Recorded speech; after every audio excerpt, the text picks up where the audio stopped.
Hello friends, আসসালামু আলাইকুম। Electrical war চ্যানেলে আপনাদেরকে স্বাগতম। তো আপনাদের সামনে নিয়ে আসছি হচ্ছে একটি কম্পিউটারের পাওয়ার সাপ্লাই দেওয়ার জন্য এসি কর্ড, বা অনেকে এটাকে এসি পাওয়ার সাপ্লাই ওয়্যার বলে থাকেন। আমরা ইলেকট্রিক্যালের ভাষায় হচ্ছে যেটাকে হচ্ছে সকেট বলে থাকি।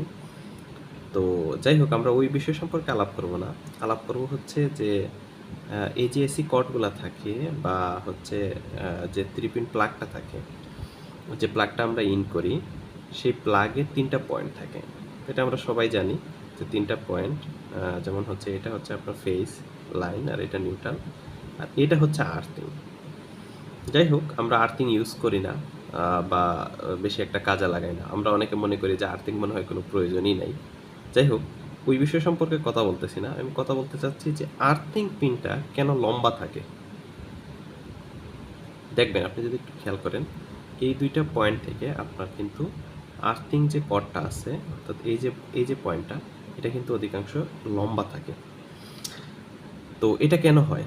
তো এটা হওয়ার কারণ হচ্ছে, যদি আমার ডিভাইসের মধ্যে কোনো অতিরিক্ত চার্জ থেকে থাকে, তাহলে আমি যখন এটা প্লাগ করব, প্লাগ করার সময় সবার আগে আর্থিং কর্ডটা টাচ হবে। অর্থাৎ এই 2টা এনার্জাইজড হওয়ার আগে যদি আমার ডিভাইসের ভিতরে কোনো এক্সট্রা এনার্জি থেকে থাকে, তাহলে সেটা আগে আর্থিংয়ের সাথে কানেক্ট হয়ে মাটিতে চলে যাবে, বা ডিসচার্জ হয়ে যাবে। আর যখন আমি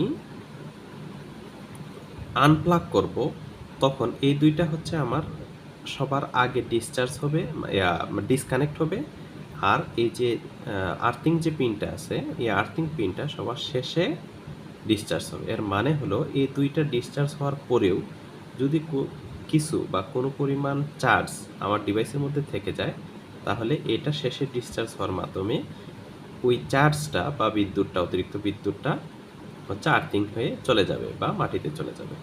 এটা আসলে লম্বা দেওয়া হয় শুধুমাত্র নিরাপত্তার কারণে।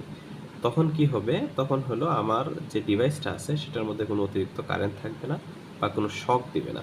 অনেক সময় হচ্ছে আমাদের অনেক ডিভাইস আছে যেগুলো হচ্ছে রানিং করার সময় আমরা টাচ করলে বৈদ্যুতিক হালকা একটা জাঁকি দেয়। তো এই জাঁকিটা হওয়ার সম্ভাবনা এখানে থাকবে না।